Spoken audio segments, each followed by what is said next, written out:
Hi guys, it's Danielle here. Today I have Pia Kar with me, and Pia and I have been connected digitally online since 2016 it was, right Pia? Yep, that's right. Right.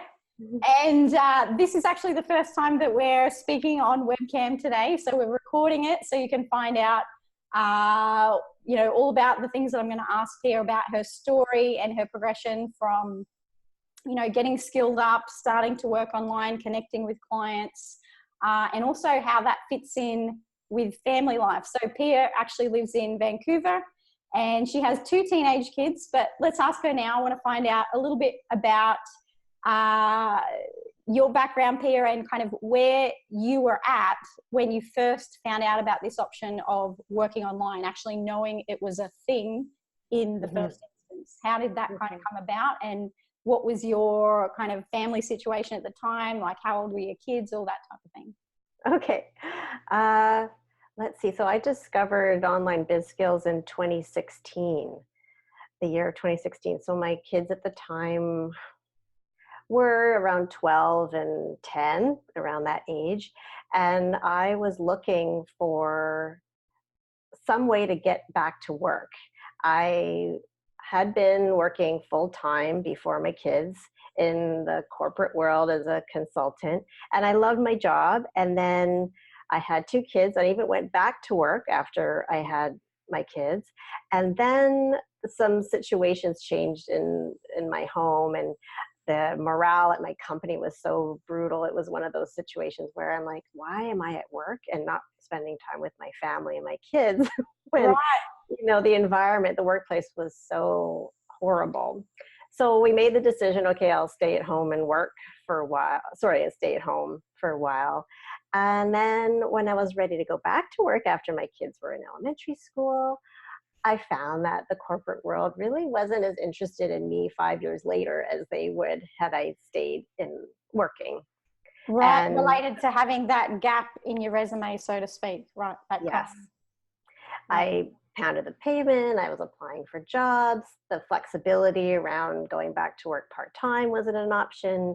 My previous job was very project work focused, so deadline focused, and the idea of someone working part-time wasn't appealing to the firm that I used to work with. So And this it is a really, really interesting thing, because when you and I were talking about this before, I'd mentioned to you that something that I'd seen in my corporate background was women that, were skilled, high level, whatever you want to refer to it as, in their position within companies that I was working for. And after maternity leave, coming back, and that situation being, well, I'm not going to work 5 days a week because my children are too young for that, and 3 days is ideal for our income needs for our family and for, blending that with, caring for my children. But the same roles at that level were not available if they were only putting their hand up for 3 days. And I was like, that was before I became a mum myself. And I'm like, this is so strange. That woman, she was doing this before, and now she's setting up the files and putting the stickers on them simply because that she doesn't want to work full time.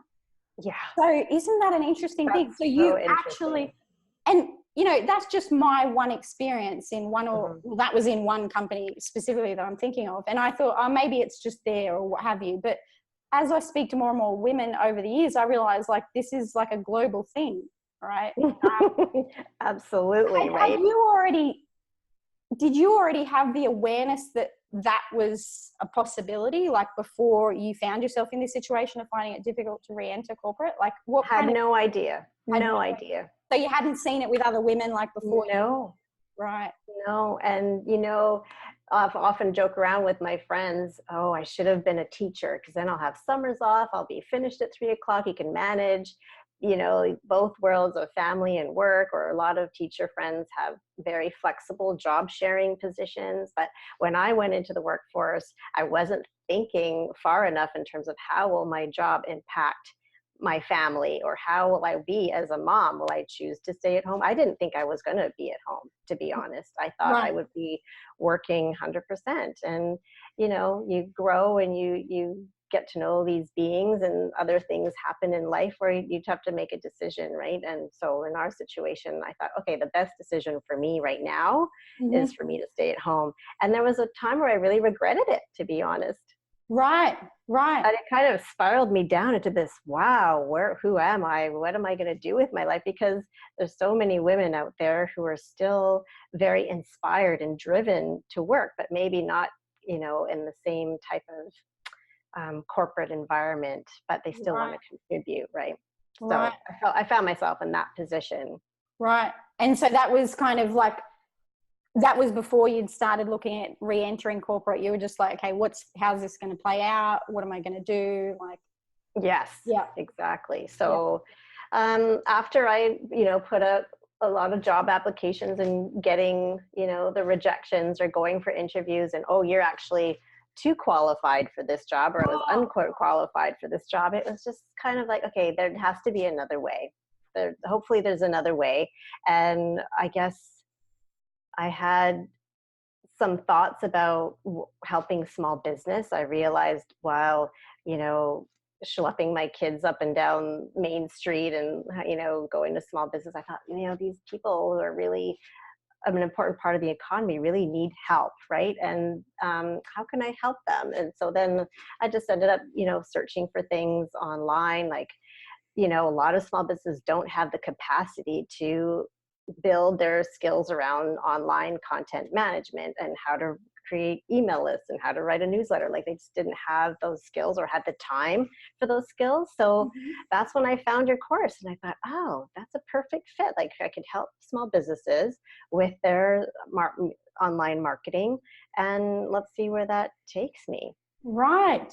So was marketing part of your corporate background in the consulting? Not really, no. Okay. I used to be a business analyst, so I'm a very methodical, logical type person, analytical, and so I would be the middle person between talking to developers and programmers and the client who wanted a specific outcome of their software system. So I was kind of the middle person, trying to speak in tech speak, but also able to relate and communicate with clients. So that's why I always had a little techie background in me. Like, I love fiddling with new tools online, and, I would pick up Wired magazine every once in a while, trying to feel techie, but not really in the tech world, and still able to relate to people. So I wanted a job or something that could incorporate both. And this path that I'm on now is definitely meeting both of those needs.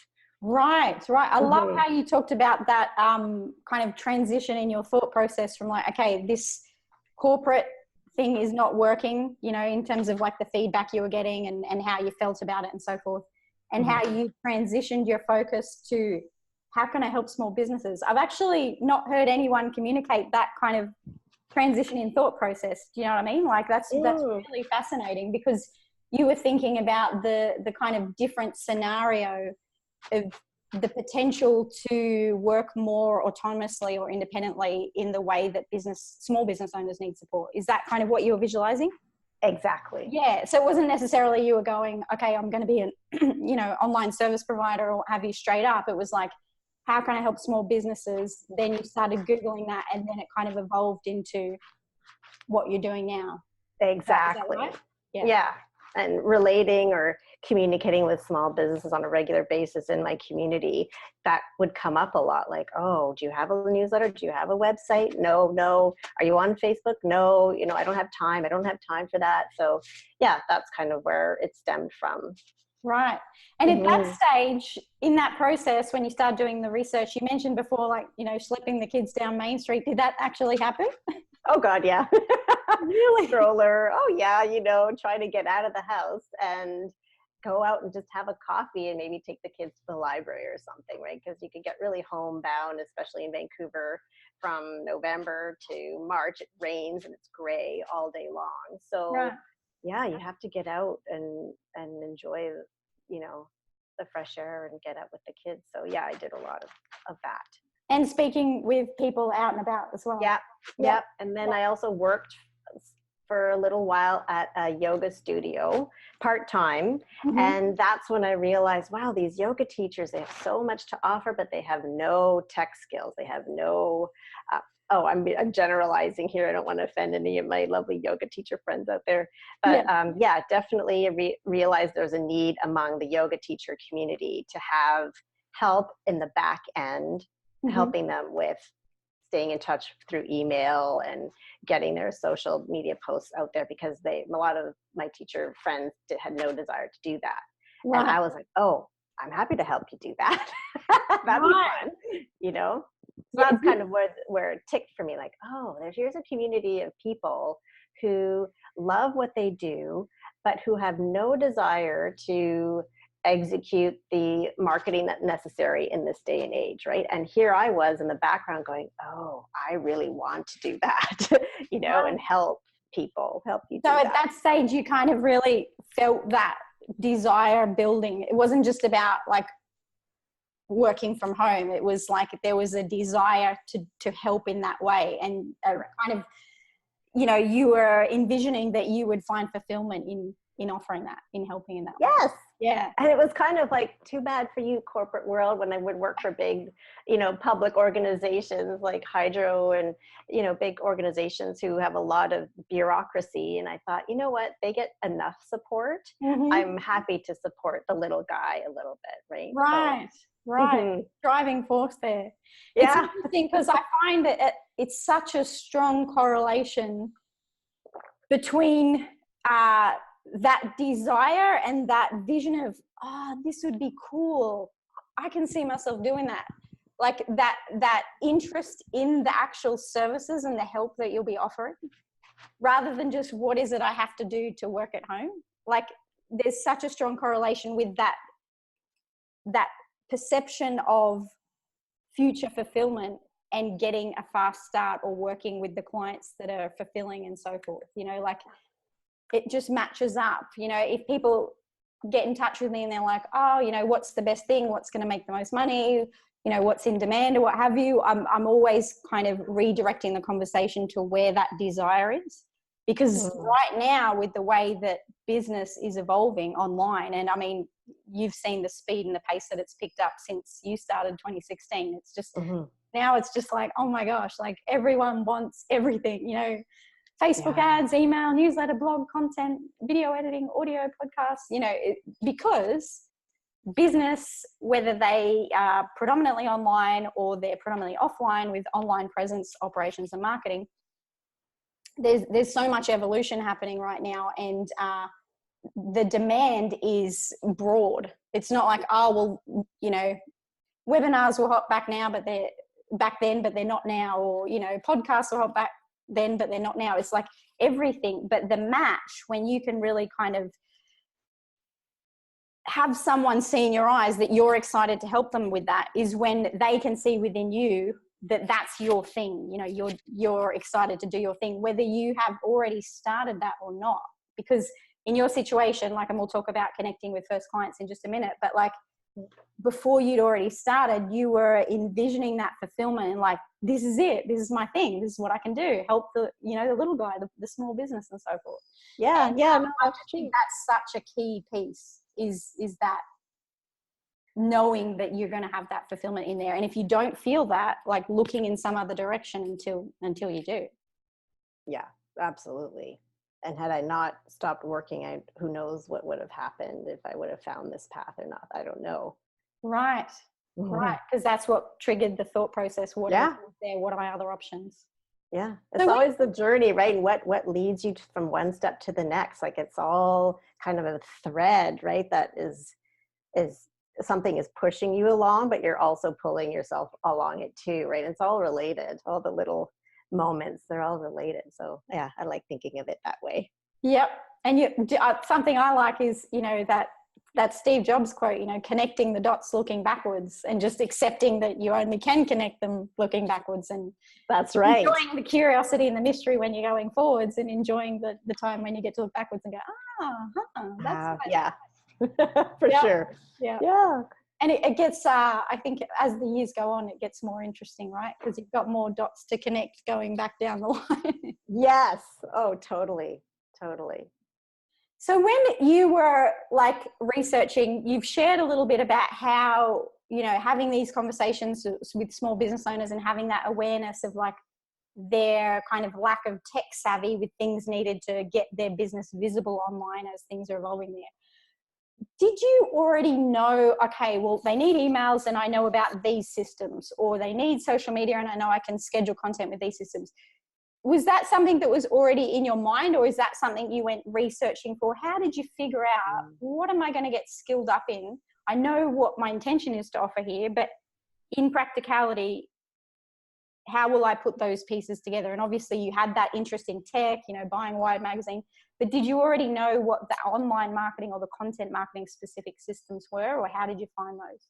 I don't think I knew specifically. I think it was a bit in parallel as I was, you know, talking to these business owners and talking to these yoga teachers. And then I was also very driven to find what my next career path was going to be at the same time. And so I think just during my internet research, I honestly can't remember exactly how I came across the term virtual assistant.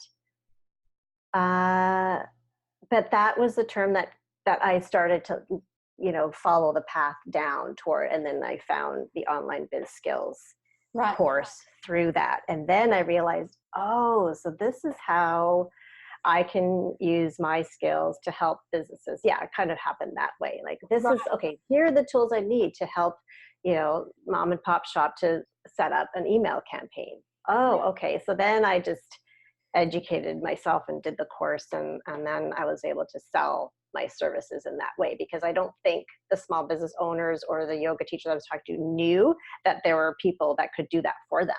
Right. They weren't familiar with the term online biz implementation, right? Or weren't familiar with the term virtual assistant. So yeah, then I started communicating that, and that's when the awareness built around, oh, okay, there are people that can do that for me instead of me having to do it myself. Yeah, because it's interesting. I think there has been quite a transition, because I mean, certainly kind of when I was coming out of university and, you know, just the conditioning growing up is like, you know, the small business owner doing it all by themselves, you know, wearing every hat, every department, accounting, finance, you know, fulfillment, marketing, operations. And I guess a lot of people that go into business as an independent small business owner in the offline world, like they have likely, you know, grown up with that conditioning as well. And the fact that, well, I can't pay a marketing person, you know, an annual salary because my revenue doesn't support that.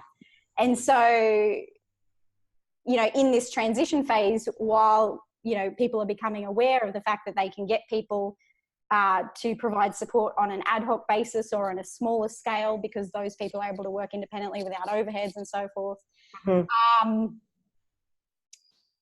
Yeah, like that awareness is probably still coming in, but definitely came in gradually, right? And I'm sure for many small business owners, it's still coming in. But there is, the awareness is increasing now, though. Do you tend to? Oh, I think so. Even in the offline world, that people can get support on an ad hoc basis online. Right. Yeah, but I'm sure it's still not, because these coffee shop owners have all these people working in their coffee shop buying one coffee a day for 12 hours of being there, right? So they get it. They know something's happening in the online world, right? So that obviously happens in Vancouver too. Oh God, yeah. Here in the area of Bali that I'm in, Canggu, it's one of the 2 digital nomad hubs in Bali. And there's quite a number of cafes where it's like they're the digital nomad favorites, like freelancers work there. It's got aircon, it's got PowerPoints at every table, you know, good quality food, and, you know. But it's interesting because quite a number of the cafes have special signs on the tables that say, like one of them says, you know, we welcome you here, but please, if you're going to be here, at least make one small purchase every, I forget what it was, hour or 2 hours. I saw one cafe said that. Another cafe says, okay, we welcome you with your laptops, but after 6, please move out to the shared table outside, because this becomes like a dining room. So it's really interesting how all of the cafes of Starbucks is different, right? Starbucks, you can go and hang out in Starbucks all the day long. They won't even come and check if you bought a coffee. Yeah, that's true. That's the same here too. It's the same. Yeah. Oh yeah. Starbucks is, you can sit there all day, but I always feel the need and the desire to help and support these businesses. If I'm going to sit there for 5 hours, for sure you're going to get my business, right? So of course. Yeah, they're doing me such a huge service. Yeah, they're doing you a service. Exactly. It's like creating that beautiful environment for you to hang out in. Mm-hmm, mm-hmm. Yeah. Okay, so you found the systems then, and you were researching it, and you were developing your awareness about exactly how to go about doing this. Now, you started training in 2016.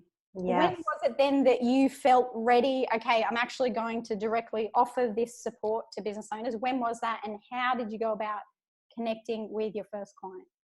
I think I started the course around January 2016, and I would go to the library after I made dinner. My husband would put the kids to bed, and I would go to the library after dinner until it closed at like 10 o'clock at night, just trying to get the modules done. And then I set up an Upwork profile. I think that was the first thing I did. And I think I appreciated what you said about, try and figure out which module you like the best, right? And which resonated with you or which you felt more comfortable in. So email and WordPress were definitely where I felt the most that was the one that I kind of picked and liked the best. So my first client, right. So I was on Upwork, and I was just creating a profile. Like you said, back then it was easier to set up a profile on Upwork. I'm not sure if it's the same now. I'm still on Upwork, and I still put proposals in, but it's just one of these situations where I had a little nudgy kind of curious feeling about a proposal that I submitted. So in Upwork, if you have your profile, you submit proposals to clients or to jobs, but you don't necessarily see who the job is for unless they put their website onto the job description. So in this case, it was a virtual assistant job for MailChimp or email. So I searched that, and then I submitted a proposal. And once you submit a proposal, then you get to see the actual name of the client. So I submitted this proposal, and the client was Manifest Yourself. She had a career coaching business, and I clicked through her link, and I thought, oh, that's really cool business. It resonates with me. It's about professional development and living your best life, well-being, and all that kind of thing. And so she responded to me, but not because of my profile or my work. She responded to me because of, I did another social media for small business course, and I had a little project that I had to do, which was a strategy. And she asked me about the strategy they had to put together. So we started a little rapport. It wasn't about the job. I didn't get the job anyways, but then I poked through her website, I poked through her YouTube channel, and she had a couple of videos where she was interviewing her interns. And I thought, oh, she hires interns. That's cool. So then I decided to just ask her if she would want me to intern for her for 3 months and see how that goes. I was in a situation where I was not very confident in my abilities. I luckily had we had the finances where I didn't have to desperately look for paid work. And so I thought, I'm going to pitch her to see if I could work for free, build my confidence, get my self-esteem back up there after the door being shut in my face. Right. Other companies saying no to me. So yeah, and then she said yes. She sent me an internship contract, and I was updating her WordPress with her blog posts. I ended up writing some blog posts for her. I did Canva, graphic design. I didn't get too much into the email, but I definitely did a lot of website maintenance and blog maintenance for her, which is exactly what we learned in the course. Right. And That's it was fantastic. perfect. Yeah, she was great. Yep. It was a great experience, and I realize it's free, and it's challenging to offer yourself for free. Mm-hmm. And it's a tricky question, right? Because people are in different situations at different times of their life and have different mindsets about things. But I knew it was just for a short period of time. I think it was something like 2 or 3 hours a week. It wasn't a lot of my time, Right. but it gave me so much confidence and just a boost in my esteem to go, okay, this, number one, this biz skills career path is legit, like it will work out. It gave me that recognition, like, okay, this is actually going to work for me. It does work. Right. And two, it gave me a connection because through her, she referred me to other people. She gave me a great testimonial that I could use on my website or on my LinkedIn profile. And it did get me a paying client in the end anyway. Through referrals?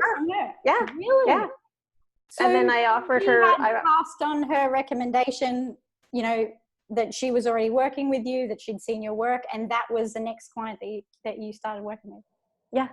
That's amazing. Yeah, she said, oh, I have this friend. She's looking for someone to help her with her online business. And then I was helping a friend of hers for a while. Right. For 2 years, actually. I just ended working with her in September, but I did work with her for 2 years. Right. Isn't that amazing? And like when you went into it, it sounds like your focus was on digging into the work, like getting your hands into the systems and building that confidence and that familiarity and so forth. I would say, I mean, would you say that you were thinking, oh, where is this going to take me, or is this going to pay off, or were you just like keeping your focus on like digging into the day-to-day skill building and confidence building? Yeah, I would say it was what you said last. Definitely. Right. Let me get this right. Let me do good work. Let me be of service to her and let me learn from her. Like it was all in the moment. I wasn't thinking too far ahead. I was just in that, because getting your first client is so daunting, right? It is the most anxiety-ridden part of this entire process of getting into an online job profession, especially if you've come from corporate and you're not an entrepreneur, you know, having to sell yourself. It's all these skills that you don't necessarily need when you're working 9 to 5 in a day job. You don't. And so the fact that, what am I trying to say? Anyways, it was just one of those things where, okay, now I've got this person who has offered to help her. So I'm going to just work and focus on what I can offer her. And I'm not going to worry about the longer term. And then the longer term things kind of came up after anyway, right? After 3 months, it turned into 6 months. And then I offered her a little package. I said, okay, I'll write you a blog post and post it and draw and create all the images for a package deal. And then she said, yeah, sure. Okay. So we did that a few times, and that really settled me. Like, okay, there's something to this, and I'm going to keep moving forward on this path, whatever path it takes. Cause I don't really do much WordPress anymore. Okay. Mm-hmm. So that process, it was kind of like it was settling it in your mind of like, this is the done thing and this is what I do and what I can do and so forth. And how did that like impact when you started working with that next client and the process of getting started there? Did you feel that your confidence had really kind of leveled up at that point? Yes. You were like, okay, yep, all right, what do we need? Okay, can I get those logins? What do we need here? Yeah, exactly. Putting together, you know, the systems and knowing a little bit more about what questions to ask, but also knowing that whenever you start with a new client, there's always time to train and learn up and gear up and communicate and be honest. So, well, you know, maybe I don't know that skill as well as you might want me to, but I'm happy to learn. Like, you know, you can work your way into feeling more confident too, right? So there's an opportunity to be a real human and bring your care factor and your responsiveness and your, you know, willingness and desire to help to the table and be kind of transparent on all the nitty gritty. Did you find that? Right. Rather than the valued piece. Of course, there's things where expertise is needed in the moment. But, you know, just what my experience has been is that bringing that like, right, okay, what are we doing here? How can I help? But still being able to be clear, well, I haven't worked in that, but look, I'll check that out. And then on Thursday, why don't we, you know, talk about that again, what have you? Did you find that kind of, you know, sometimes I describe it like being like how you would talk to your spouse if you were helping them in their business. It's not like you putting on this, I'm an expert hat and like, right, okay, well, here's all the things we need to do. And here, you know, it's more like, okay, let's talk this through. How can we get a good outcome here? I'm here to help. Exactly. It's a collaboration, right? You don't have, that's what I realized too, is I don't have to know everything. You kind of learn as you go through the process, and you don't have to fake it either. You can be honest and transparent, but also exude a confidence in your abilities to be able to do things, right? And to deliver. Yeah. And luckily this first paying client, so I have my first client, then I have my first paying client. Right. That's so every step of the way, you know, you got to keep on, you know, having goals for yourself. That was my first paying client. She was super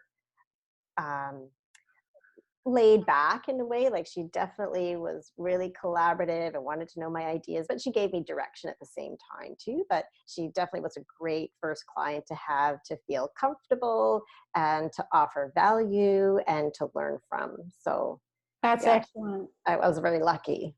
Yeah, that's fantastic. It's so good to have those situations where you feel like you're really on team and able to learn from that person and share with them openly and so forth. Yeah. And she was a small business owner as well, right? So that felt great. Right. With her. And with the internship, it's interesting what you'd mentioned, you know, about everyone being in different situations. One thing that comes to mind for me is, you know, as this is evolving and more people are becoming aware that working online is totally doable, what I'm finding is that there's a transition away from what it was when I first started. So I got started working online in 2011. And then it was like, if you can work from home, I'll walk across hot coals to, you know, like you would do anything, right? And not just so many people, because it was like you could work from home and not commute and not get up to an alarm clock and not, you know, be in a suit and all this. So it was, but now things have changed, and it's like, yeah, some people work, you know, in corporate, some people work in retail, some people work in hospitality, some people work at home.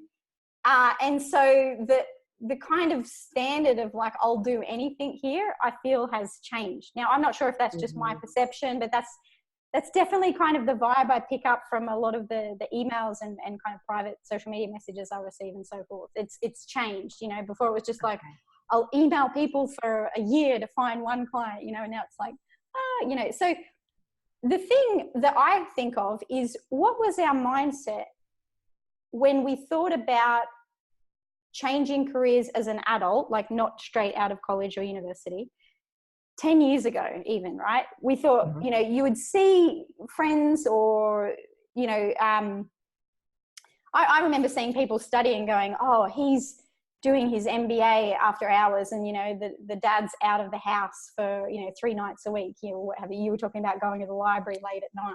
You know, when I was first starting to study online marketing, we had a little baby under 1, and my husband would come home from a big day in construction, and I would be locked up in the garage so she wouldn't see me and want to breastfeed or what have you, like trying to just study, not even working at that stage, but knowing that it was so important just to study. Right. But I kind of think about, like, how can we correlate it more with what our mindset used to be about what it takes to make a career transition when you are already, you know, at that stage of your life where you've got fixed living expenses, you're not living at home, you're not at college or university where you're, you know, eating ramen and all this kind of thing, right? You've got maybe a family, you've got commitments, you've got a mortgage or what have you. But people were still doing it back then, transitioning from one career, retraining, and going into another career. Yes. And that process took time that was not paid, right? Whether that was study, whether that was like taking up extra duties at a career, at a job to transition to another department, whatever it was, you know. So we had that reference point before, that it's not a walk in the park to do something completely different. But then we'd make the decision, is it worthwhile?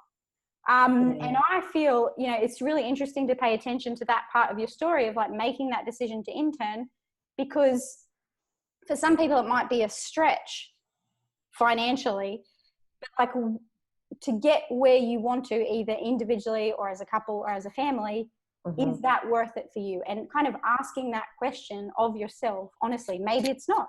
Maybe it's like, no, I need to wait until I can get paid work. But for some people, like when you think about that situation you described where you were having this back and forth, you'd made a connection with that woman, and then you like did that digital detective work, and then you like offered, oh, right, there's an opportunity to intern here, and you just got that immediate start from that point. It's like, would that be worth it to me to then not feel like uncertain about A, whether I can do this, and B, whether it's possible in the first place, to get that certainty right now? And for some people, the answer is going to be yes. Some people no. But if we draw back on the fact that, yeah, there is this transition phase, and yes, it's going to take time, and looking at those past examples, like making that call honestly with self-awareness, is it worth it for me or for my family? Absolutely. I think that's such a big deal to just have that in your awareness, and realize that if it's not going to be, okay, well, I'll quit my job here, then I'll go straight into $50 or $60 an hour here. Like, some people it happens for sure, but from what I'm seeing, for the most part, that's not the case. Yeah, exactly. Yeah. And do you kind of resonate with what I'm saying there? Like, yeah, I've always thought career change, especially where education is involved, how do you make it a lateral transition if you're changing careers and changing knowledge and changing skills? So I always knew coming in that I would start from the beginning again, and I was okay with that sacrifice of starting from the bottom and working my way up. Right.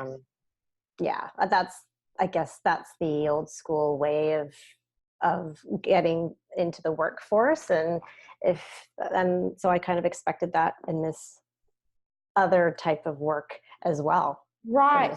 So you were bringing that reference point into this as well, and had that. And did your perception of like how much you would enjoy it, how excited you were to do it, is that one of the contributing factors that allowed you to kind of have that acceptance of like, okay, I'm starting from the bottom, but this is going to be cool?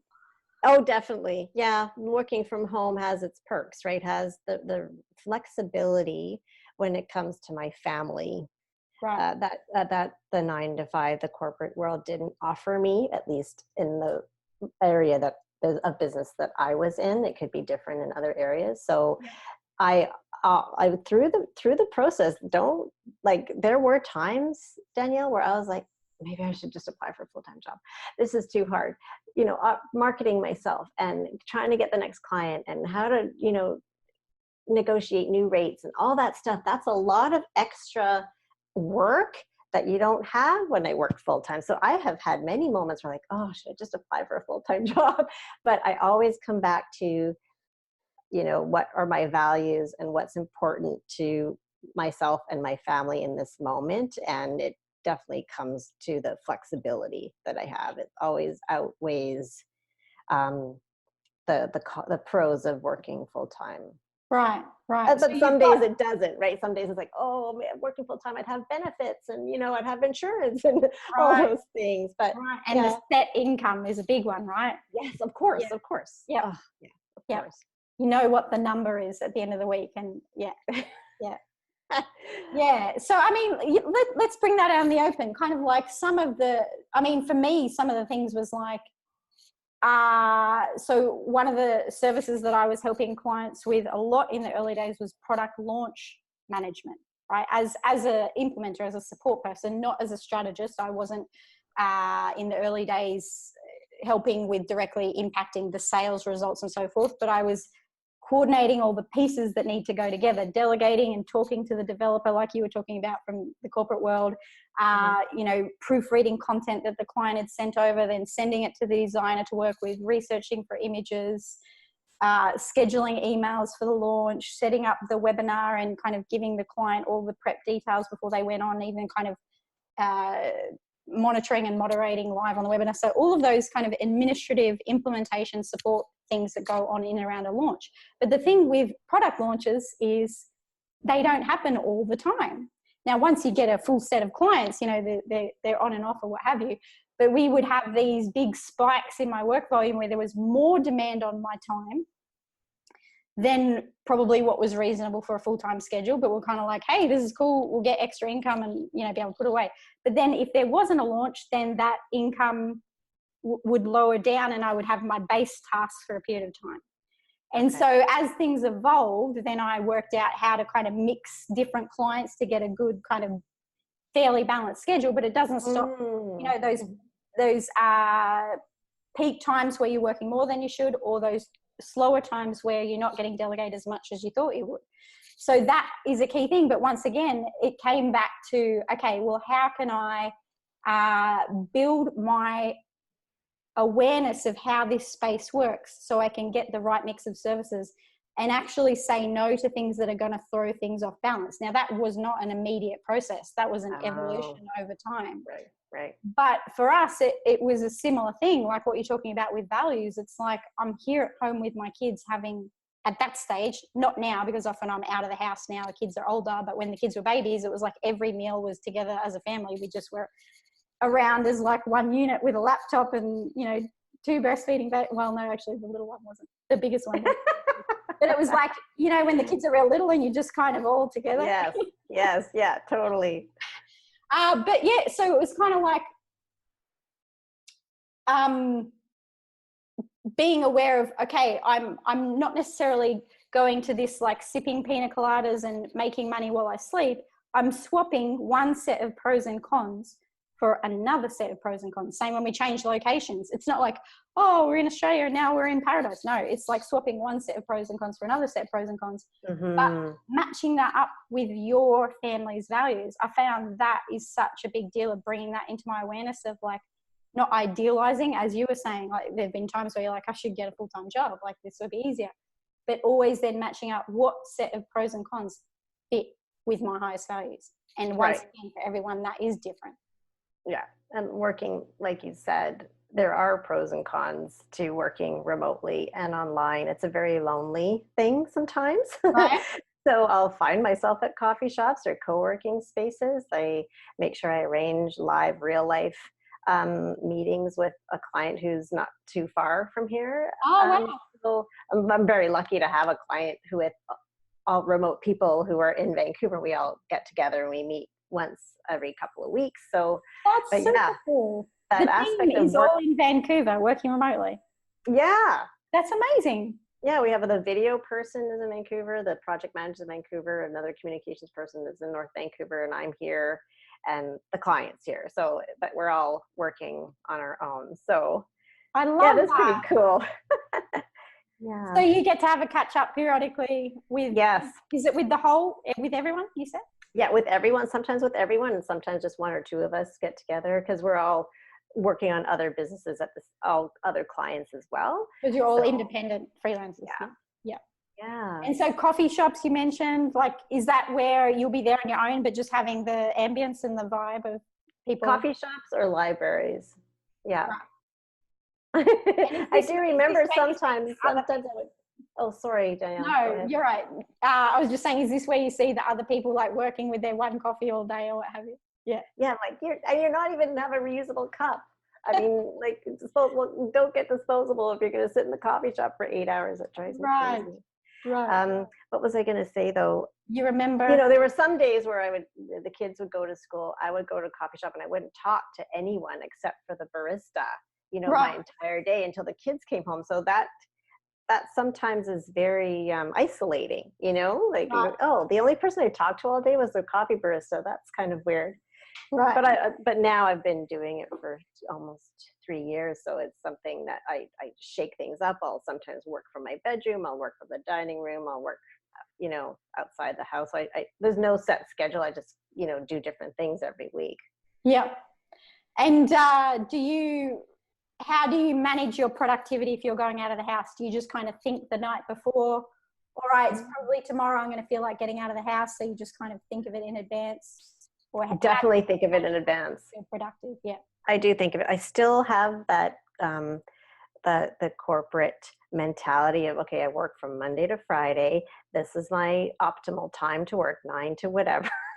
And I try to stick to that, even though I know one of my colleagues, she loves working in the middle of the night, but I'm not like that. I like to stick to the general schedule of the rest of the world that's going downtown to their, you know, office jobs. So I like kind of maintaining that schedule. Mm-hmm. And I use Asana to try and determine, what I have to do for that day or upcoming or later. That's the project management tool that I try to stay organized with. Excellent. So you use Asana for your own organization. Do you collaborate with the clients through that, or do you use their project management space? So my current client, they're using Asana as well. So they have their workspace and then I have my workspace. So I just toggle between the two workspaces. Right. Excellent. Yeah. We're still learning. We're still trying to get used to using Asana. It's not being used as efficiently as in other businesses, I'm sure, but we're getting there. Excellent. Yeah. Super important, the project management tool of any kind in this space, right? Yeah. Oh, yeah. You will still, for anyone that is just researching this and getting started, you will still find clients that try to manage projects just through email. But yeah, it's starting to phase out gradually. I don't know if you've seen that, Pia. No, I haven't. No. Right. So you'd mentioned about working in different environments and so forth, like with the age that your kids are now, how does that play into blending family life and work life? Do they need you while you're working, or what kind of happens there with the stage you guys are at? Well, they need me a lot less, right? They're 16 and 14, coming on 14. So my schedule before, I definitely would try to be done by 3:00. I would go pick them up, have a little bit of downtime after school and do the snacks and things like that. And then I would maybe squeeze in another hour, but usually I couldn't. Like usually I was on homework or taking to activity. So, but now sometimes I find myself out of the house. I do not come back home until 4:30. So that I'm out of the space while they're home and getting their own snacks. And for example, today they'll be coming home and they might bug me a little bit, but maybe I'm not doing something that requires a lot of attention. So for those days where it's less of a focused day, then I'll be around the house, but they don't really disturb me anymore. They are happy to do their own thing. Right. Yeah. So it's like, oh, they don't need me as much. I don't know how I feel about that. But, right. Yes, I'm so curious how I'll feel about that too. Yeah, definitely. But it's allowed me now to really focus on my business, right? Like it's kind of brought a little bit more space in my vision of or space into what my vision is for my own business and what I'm going to do for the next 2 years, right? So that's really liberating. That's really fun to be able to, craft what I'm going to be doing for the next 2 years a little bit more with some more space and time. But when the kids are young, it's hard. Right. It's really hard. Well, I'm stoked to hear that. That sounds like a super cool phase that you're in now. Yeah, it is. So when you're talking about being able to put that focus in, how have you seen your services, your skills kind of evolving over these last few years, and kind of where you're heading with that? Have things changed from what you first started with? Huge. They've changed a lot. In the beginning I was doing WordPress, blog, website maintenance things, and even for one woman I did Excel, data entry, just all kinds of things, trying to get as much work as I could and much experience as I could. And then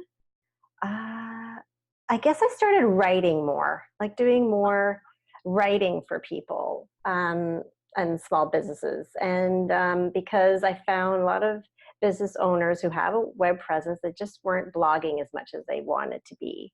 So I ended up actually writing several blogs for people. And that kind of got me more into content creation and less involved in the WordPress maintenance area. And I also volunteer heavily for an organization that my kids are involved with. So I do a lot of the newsletters on MailChimp for them. So I still work in MailChimp. But yeah, I guess it's kind of evolved. I'm thinking more about content marketing, like how people what are they doing already with their existing content? Like how can we reuse it? Do you need me to rewrite things? Do you need someone to take your podcast and turn it into a blog post? That kind of thing is what I'm Repurposing thinking the about. content, seeing what Yeah, context it's needed in. Right. that's kind of what I'm thinking about right now. But Right. I'm So doing a is lot that more like writing. an evolution into kind of like brainstorming what's needed for the client in addition Uh, to actually implementing it? let's see. That's my hope. Right. Okay. That's Right? the direction. Trying to create more work for yourself, right? So Right. as you move through the journey of working online, you become more familiar, and your knowledge builds, right? And only then can you start really making suggestions for other things based on the experience you've had. So I'm still in a learning stage for sure, Right. but yeah, with I have one primary client and spend most of my time with her.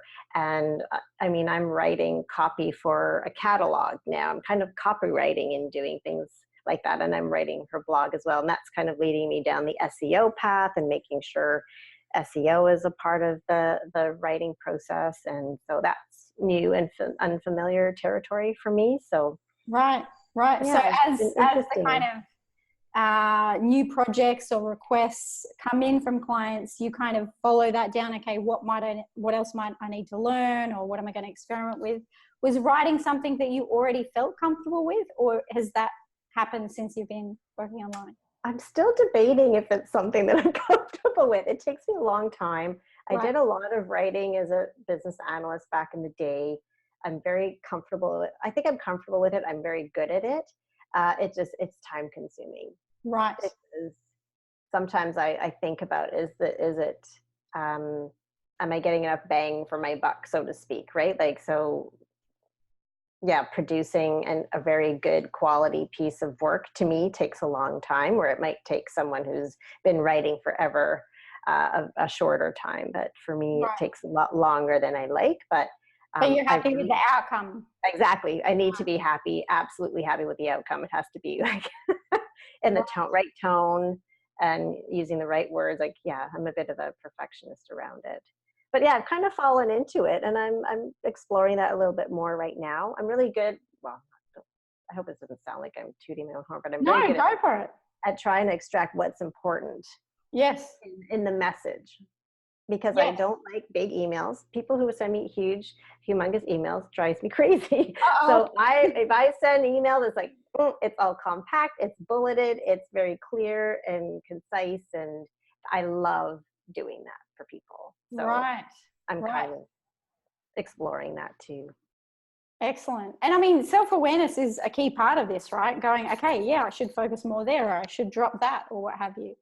Do Right. you then take that content and follow along with the process of formatting, prep, publishing, scheduling? I have, not Yeah. currently, but I have done that through WordPress, through Buffer, using everything you teach us. You know, the featured image and writing the meta description, and using Yoast. All that stuff is something that I had done previously, and then scheduling it using Buffer. Yeah. I had done that, so it's great to have had that experience and knowledge about those tools for sure. But Right. I don't do that now. Somebody else does that on my other client side. Right. Is there team collaboration that happens, or is it mainly all of you talking directly with the client, or are you working like side by side with correspondence?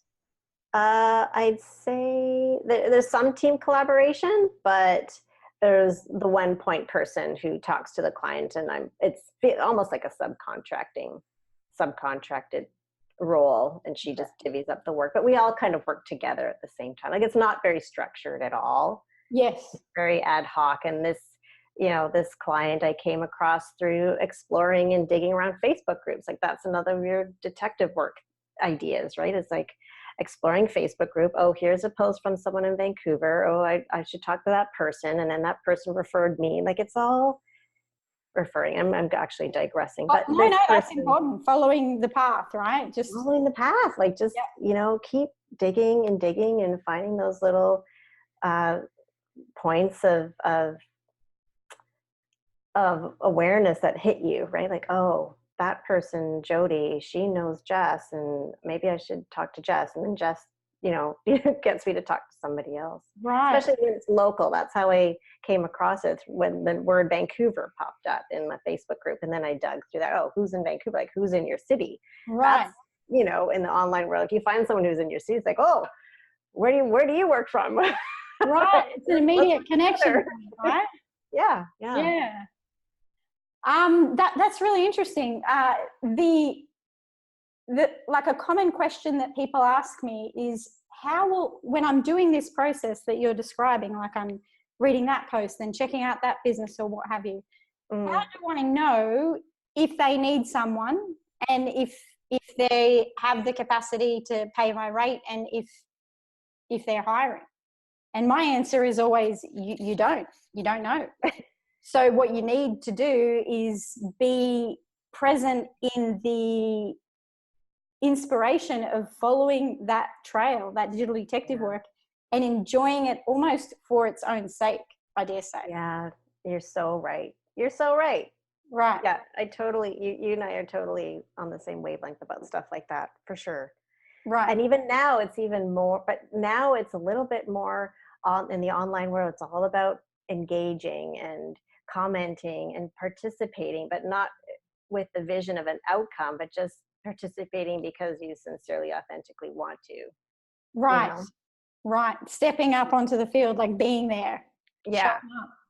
Showing up and meeting people or just talking to people online. And if a work opportunity comes out of it, great. If not, that's great too. It's just a matter of, like you said, being curious and following those leads and just being authentic and authentically interested. Right. And tell me a little bit more what you were sharing about, the light bulb moments or things kind of clicking. Like how do you pay attention to that? How do you make the decision to follow that? Oh, I don't know. They're so slight, like at least for me. Yeah. They're very soft and light, but not like in your face obvious. Right. And I find that sometimes you have to be quite centered and quiet to really receive those kind of moments. Yeah, I remember one particular moment. I had a yoga teacher friend and I texted her. I said, do you really wish you could spend more time on planning your classes and doing your coursework and teaching and less time on your e-newsletters and on your marketing, your back-end stuff? I just had this thought, I'm just going to ask her, what does she say? What did she say to that? And she said, oh my God, Pia, absolutely. Would you be able to help me? And when I got that email text back, I'm like, that was the aha moment. Like, okay, this is the path I need to go down, because I just received some kind of recognition that this could work, right? Guidance is effective. Yeah, and then that was like the trigger that kind of got me exploring more. So that was a little aha moment. And I still have that text. That's awesome. Keep it, because it was like a bit of a shock to me. Oh, okay. So when I'm thinking in my head, somebody actually confirmed it. Right. Right. And was that one contributing kind of reference that when I feel that, to take the action? Sorry, what do you mean? So for example, with situations similar to what you described, right, the thing that happens for me is like they kind of stack on each other, so that next time I'm like, oh, I should say that, I should offer that, I should do that. I don't kind of ignore it. It kind of reinforces, yeah, cool, like mention that to that person, say this. Yeah, that's interesting. Yeah, I agree. Yeah, having those little snowballs into you being able to more effortlessly pay attention to. Yeah, I agree. And then you pay attention to those little thoughts in your head. Oh, I should just look into that one person that I thought of ages ago, and then follow up with that. Like those thoughts come more frequently. Right. Because you're welcoming them. Yeah. When you're in flow, right? And if you're not in flow, like it's not going to happen. Right. Which I've been in. I've had my off years, or not off years, or off months, or off days where it's just not happening, and that's all part of it too. But if once you come out of the cloud, sometimes okay, yeah, I'll do that, and I'll listen to that, and maybe I'll check out this podcast, and Yeah, and it's an interesting thing for being able to filter content coming into you as well, right?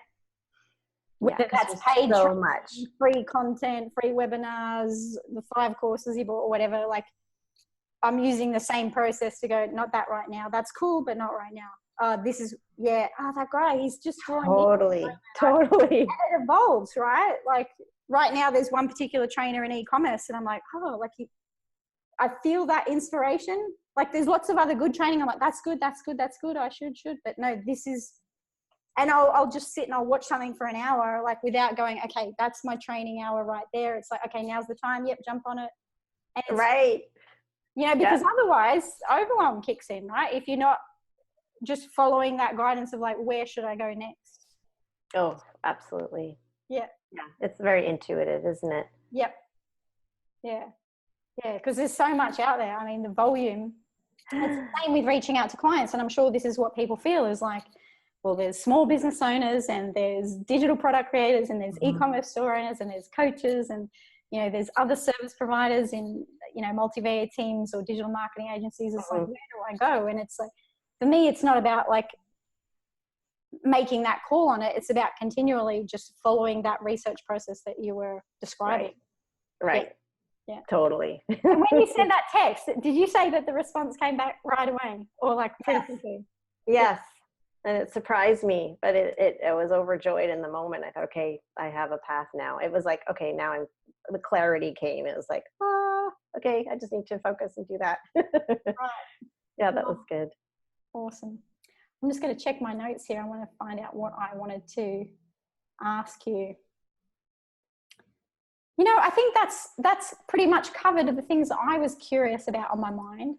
What would you say are like the things that would help you to have clarity when you're starting out of like putting their focus somewhere? Like if you were to start again, where would you put your focus in terms of how you'd reach out and connect with clients? Would you do it the same or how would you do it now?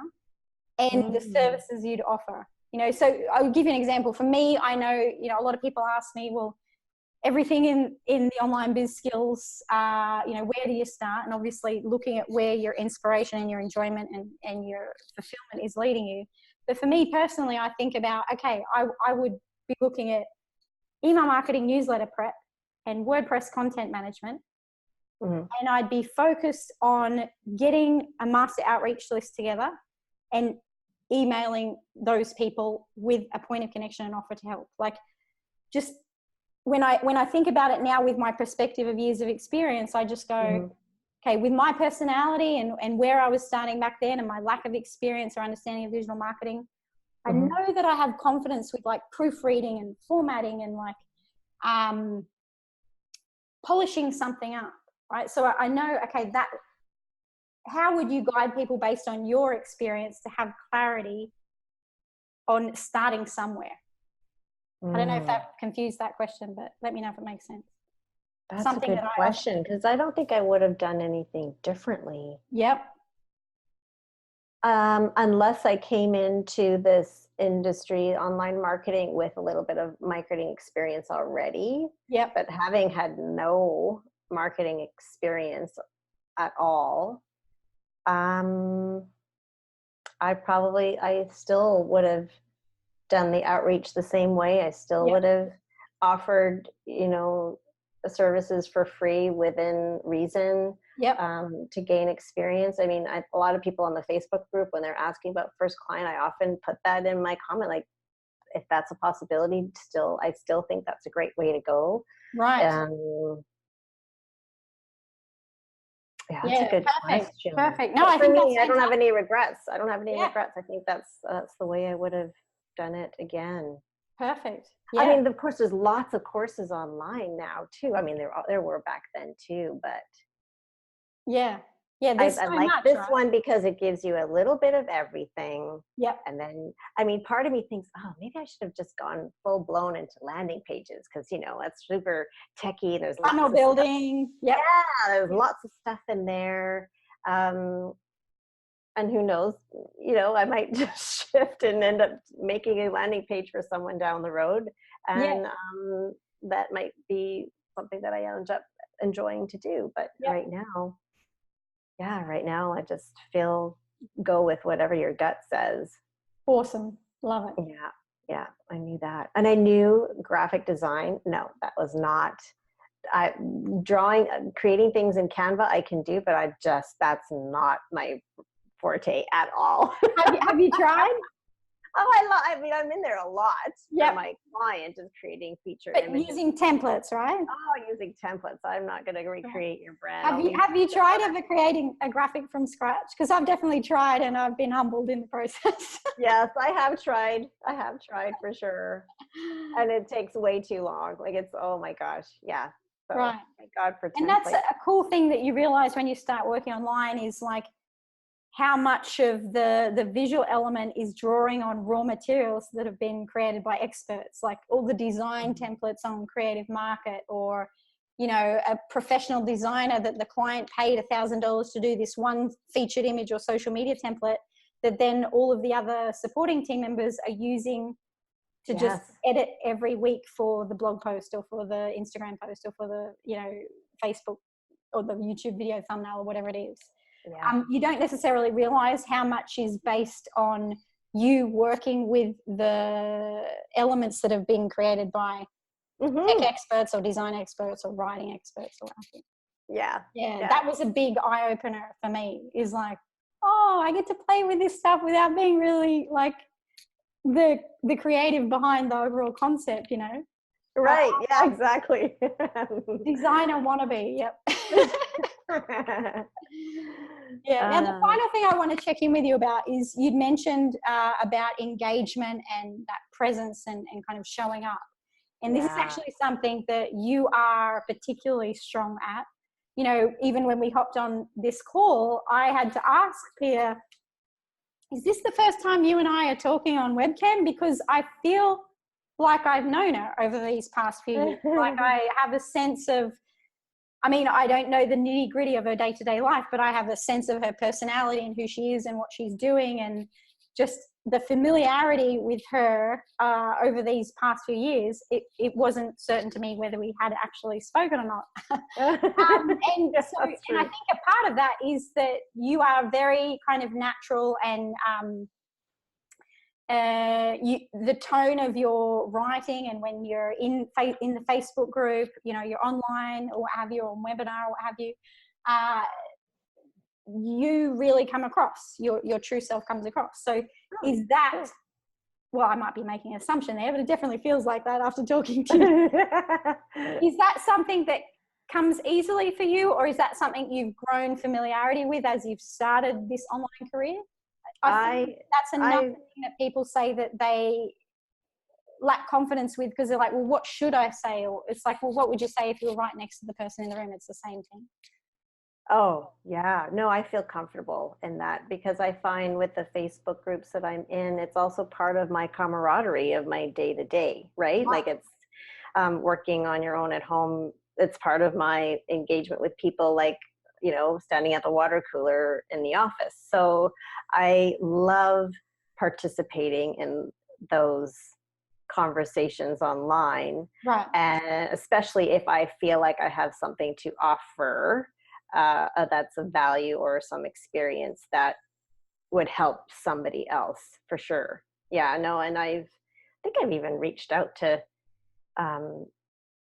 Facebook groups, and some Facebook groups you have that and others you don't, you know. Right. There's some groups that have nothing. It's like a desert. There's nobody talking. And other Facebook groups, it's almost too much. But I find I definitely participate in the online biz skills. The community is so nice, and everybody's helping each other, I find, and it's not overwhelming like some other groups that I'm in, where it's like every 5 seconds there's another post. There's a lot more volume, right? Yeah. Yes.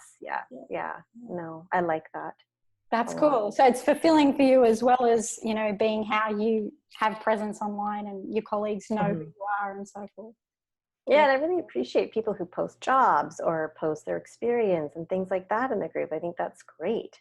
Right. In fact, I do have a really good story about a woman who posted a job opportunity. Yeah. I think this was in your group. It was a while ago. And she had a request for a subcontractor to help her out. And the end result is I did end up working for her for a few months. But the story is, so she posted on Facebook the job description, please message me. So she got about 60 people who responded to the job on the Facebook group. And she got the email addresses for all these 60 people and emailed them all and had a second round of a testing process, I guess. The second round of interviews was a little test to do. So there was 60 of us who responded to the Facebook post. Out of everyone she sent this test email to, there was 60 emails that she sent out, only 3 people did the test. Really? She told me this after. And I'm like, this is the thing, Danielle. Just do the work.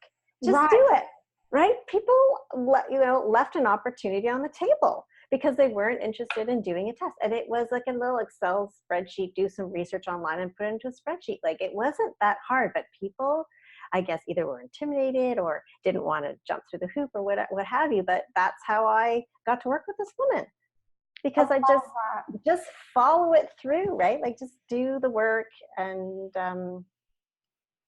play full out. Yeah, play full out. Yeah, yep. Exactly. So that was my little Facebook group. There you go. And it's story. So true. It's very similar to things that I've seen on the back end of supporting clients. Not official. I've never done recruitment officially, but just the nature of when I was on bigger teams, like as a supporter, one of the things that you might do is like be filtering when people sent in responses to the client, emailing out that they're looking for extra support, and seeing a similar thing. A similar thing with the VA kind of official job post groups. So there's Facebook groups where people network as service providers, and then there's also Facebook groups that are set up almost specifically for the purpose of people posting jobs. Like, that's the actual primary function of the group. Yeah. And it's quite a common thing that people will be put off by the volume of responses on those. But like you said, like I don't know if that's always the same ratio, like 60 to 3. I don't know. But it's definitely much lower than you would expect, where people are, following the process as the job poster requested it, and playing full out to kind of do whatever's needed, whether it's a test, whether it's hopping on a call. One of the things is even just like a really big thing that I've seen over the years is delaying responding, not because you didn't have time, but because you're working through self-doubt. And the lead time having a self-fulfilling prophecy. So the client being, hey, can we hop on a call? And for me, it's like that's a 24-hour clock is ticking, right? Especially if it's like a new potential client. But someone may be waiting a few days and then getting back. I've seen that because the way that I have recruited over the years is predominantly privately by reaching out, hey, could you help me with this or what have you? Yeah. So I've seen that. It's like, and then people reply like 3 or 4 days later. And I'm like, But as I've had an opportunity to work more closely with people and speak with people one-on-one and so forth, just colleagues that I've worked with over the years, someone may delay responding commonly, not because like my inbox is overrun or I missed it or what have you, but just because I'm looking through, is that out of my comfort zone? Can I say yes to that? Am I going to be able to take that on because my schedule is going to be pushed? Or are they going to say yes to my rate and I don't want to offer it because I'm not confident stating that higher rate I want yet? There's all these things that people are working through, whereas my kind of thing is like, if you feel the yes, respond, keep things working in your favor. As you said, follow it through. Yeah. If there comes a point where you have to go, oops, they don't want to pay my rate, or oops, this is going to be too hard for my family schedule, or oops, that's not the right character of person I want to work with, then you're not trapped, right? That's right. You can deal with it later. Might be an awkward conversation to resolve that. It might be declining, it might be renegotiating, what have you. But I'm kind of like, if I'm prepared for any awkwardness of cleanup, then I feel like it works in my favor to yes, through, like exactly. Yeah. Exactly. No, I totally appreciate that. And it's surprising though, right? Like that more of us aren't responding in that 24 hours, or more of us aren't, going through the second round of tests. Like that is that we're actually in the minority. Right. It is surprising. Yeah. Yeah. So Yep. But it's also opportunity, right? it is. Yep. Yeah, for sure. Discomfort pays well. Oh, willingness to accept discomfort pays well. Yeah. It gives you flexibility primarily too. So. Yeah. Cool. So good to talk with you about this, Pia. Oh, It's been a long time coming, so I'm glad we got the time today to do that. Yeah, no, I appreciate it. Any time. It was fun. Excellent. And happy to share my thoughts and share how valuable the Biz Skills course was and has been to me. Yeah. Awesome. So good to hear that. And so if people would like to kind of check you out, your online presence and so forth, or social media, what have you, where can they reach you? I have a website, piakar.com. And that's I really P-I-A-K-A-R, one R. That's correct. Yep. Yeah. Or I'm on LinkedIn too, Piakar on LinkedIn. I love LinkedIn as a platform. That's my place of preference to be on these days. So, good to know. Yeah. So if people have questions, they can reach out to me. Okay. Absolutely. Awesome. Fantastic. Well, have an amazing weekend. It's your Friday night, so enjoy it. I will. Yeah, you too. Enjoy your weekend. I shall do. Okay. Thanks so much. Bye. Okay. Bye.